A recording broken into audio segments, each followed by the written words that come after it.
Hi everyone, and welcome to the Book Refuge, and welcome to a top 5 list that I am so excited to make. Since we're getting close to Thanksgiving, I was trying to think of a video to make about things that I'm thankful for and make it a bookish twist. And for me, the thing I'm most thankful for is my family and my friends who are part of my family. And so I decided, let's do my top favorite fictional families because I realized I hadn't made this video before. And I think it's appropriate. So I didn't go grab all the books these people are in because I'm actually going to put a picture of them, whether it's fan art or whether these are people in like movies or whatever that I can put up a picture of. But I had to do this. You may already know most of the people on this list, but maybe you won't. Maybe some of them will surprise you. So I'm going to start with number 5. My favorite fictional family is the Ingalls from Little House on the Prairie. And I love it because this is a real family. They really existed. I'm sure they weren't like Michael Landon and Karen Grassley, but I don't care. I absolutely adore this family. I adore them in the books. I adore them in the TV show. I have been a fan of Little House on the Prairie before I was a fan of any of these other families. And though it's a pretty tame family and it's just life on the farm, I feel so warm and cozy whenever I do a rewatch of Little House on the Prairie or reread one of the books. I absolutely adore the Ingalls. I love how curious Laura is. I love how we get to experience frontier life from her eyes. I love the marriage of Carolyn and Charles. I just love it so much. And so they are my number 5 on this list. Number 4 is a family that I only recently discovered, maybe about I guess it's been almost 3 years now. It feels like less. I don't know. That is the Poldarks from Winston Graham series and mostly from the book series. The TV show is great, but we do not get the same depth of character and time in their heads and just page time with them. A lot of my favorite family members aren't even in the TV show because they didn't do the time jump, which I won't get into because I don't want to whine about it anymore, but that really breaks my heart because a lot of my favorite parts of the story and my favorite characters, like Isabella, who will not even be born in the show, and little Henry, and the marriages and relationships that happen later on in the series are some of my favorite. But through it all, I love a series where we get to see an extended time with people.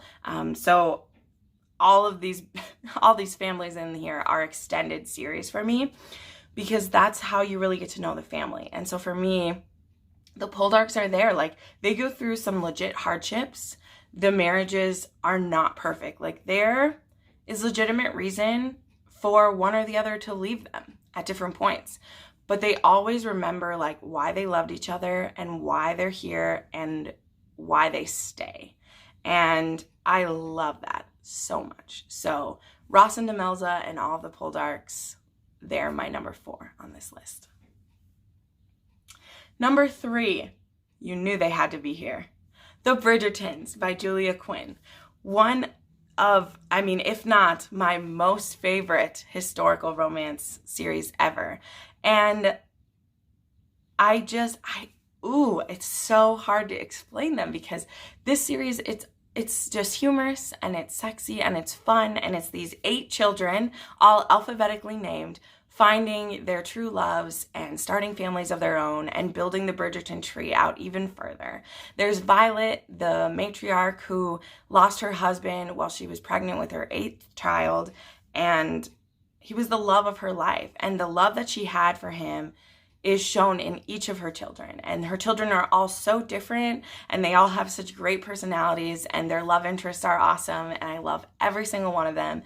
And their TV show called The Bridgertons is coming to Netflix next year. It's filming and I'm so excited. I thought it was just supposed to be a movie about the first one, but it's actually going to be a TV show. And how cool is that? Oh my gosh. I hope it's good. I'm really nervous because it's a period piece and they've changed a lot of things, but I'm very excited to see them and to see what happens. Number 2, and this was hard. These top 2, it was hard, but it won't be when I explain number 1. Number 2 for me is the Fraser Mackenzie family from Outlander. I have talked about these family members in so many previous videos. It shouldn't really surprise you that they're here. But this family, who at this point we've spent probably like 35 years with, is so beautiful. I love them so much. I love it from the first meeting of Claire and Jamie to the heartbreaking like ups and downs they go through, devastation, abuse, rape, loss of children, in different ways, death of children and children leaving, and wars, and just everything. And this family, they're amazing. And they argue and they fight and they bicker, but love is what holds it together. Love that is strong enough that it brought Claire through time twice to Jamie Fraser, and that gave us Brianna, and that gives us Roger, and that gives us Marcelly and Fergus, and that gives us this beautiful family that is just so amazing during the Revolutionary War times of America. And guys, I don't know how much more I can pimp out Outlander to you, but it's there. I think there is something for everyone. There's a lot of action. There's a lot of like strategy in later books. There isn't an overabundance of like sex in these. Like it's about relationships. It's about navigating the future. And I just really think that it's worth anyone's time to give it a try, especially if you get that past like, well, I think they're all great. Like, I'm not saying get past them, but especially once you get past the second book and it moves beyond just Claire and Jamie, is really when it just opens up, because it's a beautiful love story and historical piece in the first and second, but when you like break it open into more characters coming in later on, it just really it's good. And number one, which who else could it really be? The Weasleys from Harry Potter. Guys, this family touches me so much, and there's so much about Mrs. Weasley that reminds me of a really special woman in my life, and that's my Mama Julie. And my Mama Julie isn't my mom. I have a wonderful mom. It's not the same situation as Harry. However, Mama Julie was there for me during some really hard times in my life when my own mom wasn't. And Mrs. Weasley, she reminds me of her, like her best characteristics.